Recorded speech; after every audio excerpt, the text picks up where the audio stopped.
Hello and welcome everybody. You're watching World 360 on CNN News 18. My name is Aisha Varma. In this show, we'll be taking a look at some of the biggest stories that have come out this week. That includes the situation in Sudan, the resignation of UK's Deputy Prime Minister, India's highest level diplomatic visit from Pakistan in 7 years and more. But before that deep dive, here's a look at the headlines.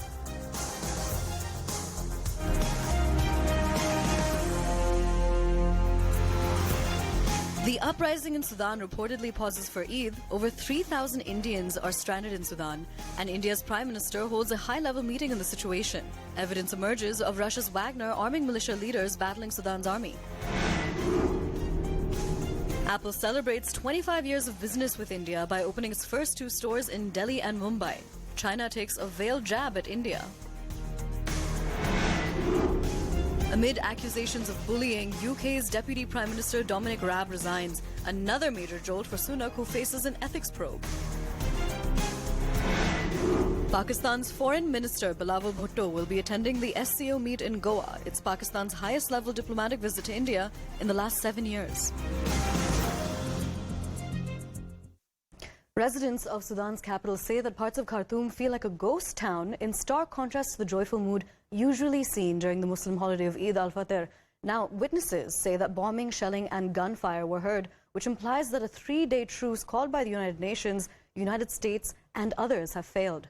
Thousands of people have been injured in the past week, but medical centers are overwhelmed and under-equipped to treat the influx of patients. The Sudan Doctors Trade Union reports that 70% of hospitals in conflict zones are out of service. And meanwhile, a CNN exclusive has information about how Sudanese and regional diplomatic sources say that the Russian mercenary group Wagner has been supplying Sudan's rapid support forces with missiles to aid their fight against the country's army. And in the backdrop of the Sudan crisis, Prime Minister Narendra Modi chaired a high-level virtual meet to review the situation in Sudan. The main focus of the meet was the safety of Indian citizens presently located throughout Sudan, and directed officials to prepare evacuation plans. Now, beyond this, the Sudanese army, in a new statement, has agreed to facilitate the evacuation of nationals and diplomats from a number of countries. Now, beyond this, what we're going to do is tell you more about what exactly is behind the violence in Sudan. Taking a look at the first point, essentially, the power struggle is at the center of the fighting. At the heart of the clashes are 2 men, essentially. Sudan's military leader, abdel-fattah al-burhan, and the commander of the paramilitary rapid support forces, otherwise known as the RSF, Mohammed Hamdan Daglo. Now, until recently, they were allies. The pair worked together to topple ousted Sudanese President Omar al-Bashir in 2019 and even played a pivotal role in the military coup in 2021.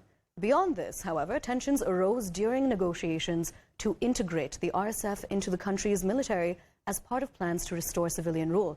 The key question: who would be subordinate to who under the new hierarchy? These hostilities are the culmination of what both parties view as an existential fight for dominance. Here is a report for more on the situation in Sudan on day 1 of Eid. The first day of Eid al-Fitr was marked by gunfire ripping through neighborhoods of Sudan's capital, Khartoum, on Friday. UN Secretary-General Antonio Guterres had attempted to broker a temporary truce over the 3-day Muslim holiday. This ceasefire is absolutely crucial at the present moment. But unabated fighting has undermined those efforts and left hundreds dead. Footage released by the military showed army troops brandishing semi-automatic weapons in the north of the capital. Witnesses said soldiers and gunmen from the paramilitary rapid support forces shot at each other in the north, west and centre of the city, including during the call to prayer. Egyptian hitchhiker Khadija Mansour, who is stranded in Sudan, was among those braving the violence to attend a mosque. I don't know if you can hear it or not, but there's a sound of gunfire on the Eid prayers. A good morning. In a statement, Sudan's de facto leader, General Abdel-fattah al-Burhan, said this year's Eid al-Fitr was taking place as our country has been afflicted with a deep wound. He vowed that we will overcome this tribulation. The conflict between two previously allied leaders of the ruling military junta, Burhan and RSF leader General Mohammed Hamdan Dagalo, has seen hospitals attacked and sent up to 20,000 people fleeing into neighbouring Chad. On Friday, the World Health Organization said at least 413 people had been killed and more than 3,500 injured. UNICEF spokesman James Elder said critical life-saving support was at risk for 50,000 children in a country with one of the worst malnutrition rates in the world. So they're being fed with tubes because that's literally the only way they can be fed. And when the bombing begins or the shelling begins outside a hospital, and when medical staff need to flee, then what? Elder said at least 9 children had been killed and 50 injured.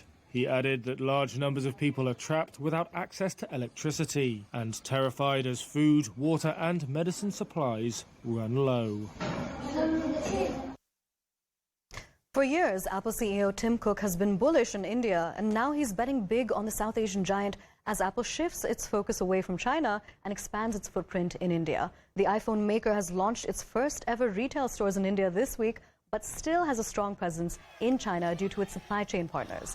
Apple's efforts to move its assembly of products from China became even more urgent in the last 5 years as US-China trade tensions intensified and the supply chain disruptions caused by Beijing's zero-COVID policy unraveled. Now, nevertheless, Apple's growth in India has only just begun, and numerous opportunities await in both manufacturing production and retail sales in the country. In the wake of the Apple entry in India and the recent update on population index, China has passed a veiled jibe at India, claiming that talents are more important than population. Listen in. 中国有14亿多人口，其中劳动年龄人口近9亿，劳动年龄人口平均受教育年限达10.9年，新增劳动力受教育年限更是达到14年。同时，中国实施积极应对人口老龄化国家战略，推动3孩生育政策及配套支持措施，积极应对人口发展变化。正如李强总理指出的那样，中国的人口红利没有消失，人才红利正在形成，发展动力依旧强劲。 And one of the other big developing stories, the United Kingdom's Deputy Prime Minister Dominic Raab has announced his resignation on a Twitter post on Friday. His resignation comes after an investigation found that he had bullied subordinates. One of Sunak's most loyal political allies, Mr. Raab, has long denied allegations of abusive behavior, but the investigation by an independent barrister examined 8 cases in which civil servants have accused Raab of mistreating them when he served as the Justice Secretary. Now, as Prime Minister Rishi Sunak struggles to put a legacy of scandal behind his Conservative government, Rishi Sunak has declared his wife's shareholdings in a childcare company that could benefit from a new government policy. This comes 4 years after she invested in the company, and in a footnote to his entry on the register, Sunak declares that among a number of direct shareholdings owned by his wife, this is a minority shareholding in Koru Kids, which is one of 6 companies involved in a pilot scheme to incentivize people to become childminders. Now, for more on this, we have CNN News 18's Sanjay Suri joining us from London. Sanjay, what effect is Raab's resignation going to have on the British people and the perception of the UK government as well?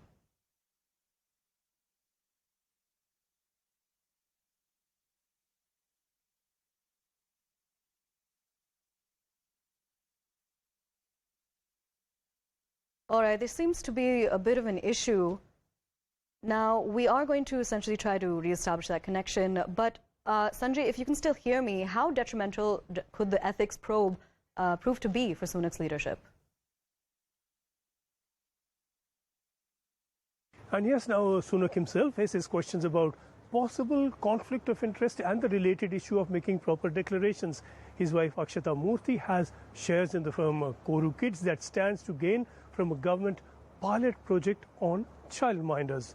Rishi Sunak has now finally declared that in the minister's register that she has that business as a venture capitalist, but this came after questions arose and 4 years after his wife took shares in that firm as a venture capitalist.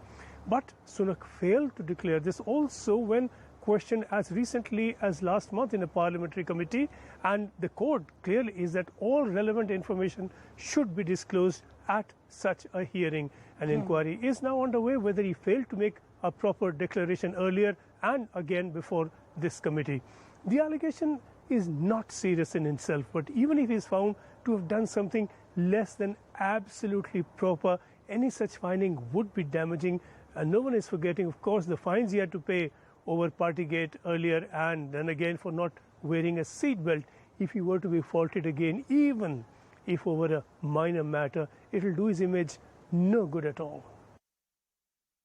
Absolutely, Sanjay. Thank you so much for giving us that perspective, essentially. Now, we're going to be shifting focus. Pakistan's top diplomat, Bilawal Bhutto Zardari, will be traveling to India next month for a meeting of a regional grouping known as the Shanghai Cooperation Organization. Now, Pakistan hasn't sent a high-level delegation to visit its rival and neighbor India in 7 years. Speaking at a media conference in Islamabad, Pakistan's foreign ministry said that Bhutto was invited for the May 4th meeting by his counterpart, S.J. Shankar. Now, India's foreign minister is the current chairman of the Asian Group of Powers that was founded in 2001 by Moscow and Beijing. But in the press conference, Pakistan clarified that the visit shouldn't be seen in terms of bilateral ties.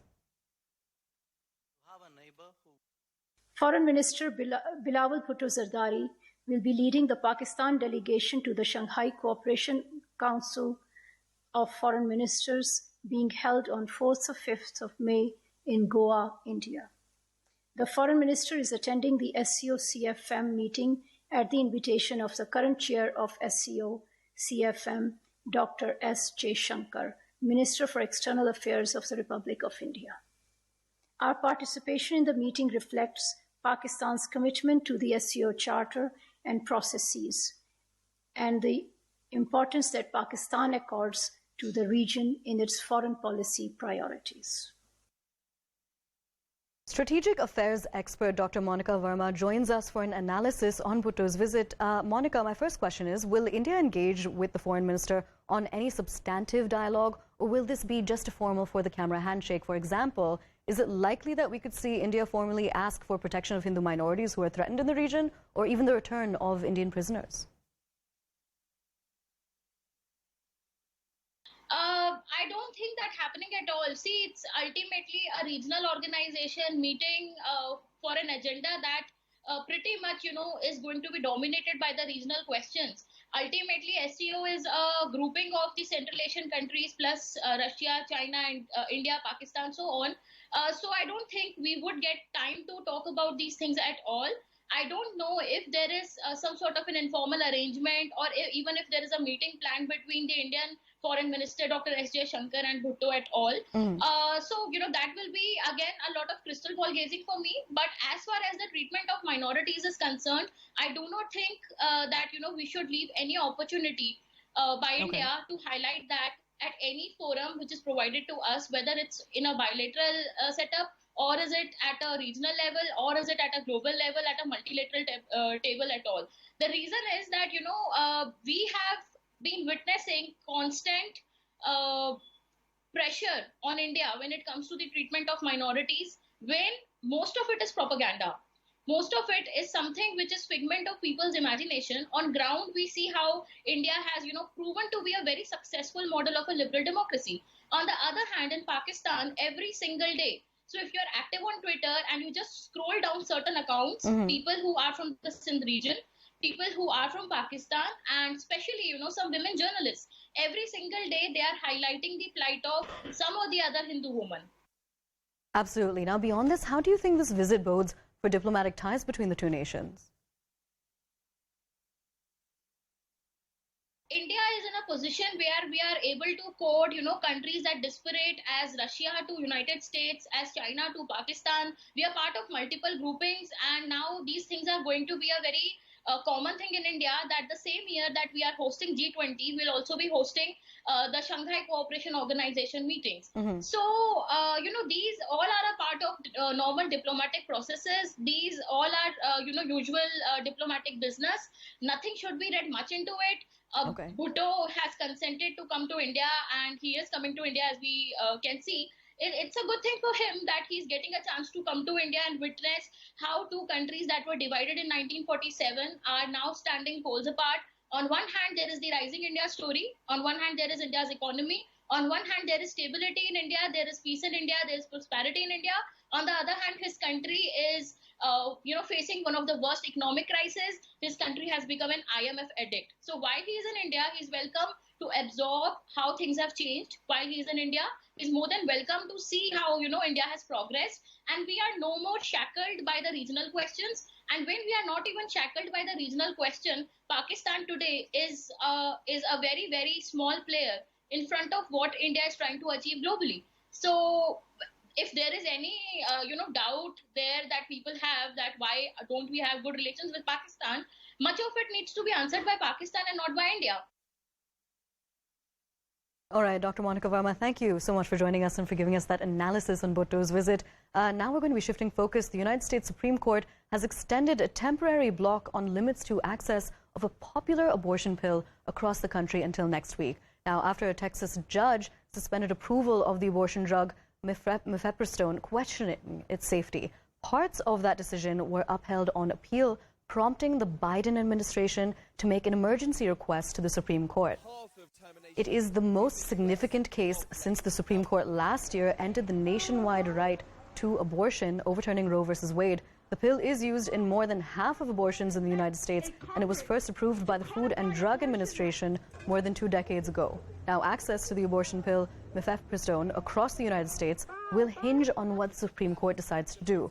If it issues no ruling by the end of Friday next week, mifepristone will remain available, but conditions on its access will be imposed immediately. These conditions include requiring that the drug be taken in the presence of a physician, that patients cannot receive the pill by post, and that the window for use of the pill shortens from up to 10 weeks of pregnancy to 7. Now, with that, we're heading into a very short break. Stay tuned for more on the other side, where we'll be talking about the latest in the Ukraine war and more.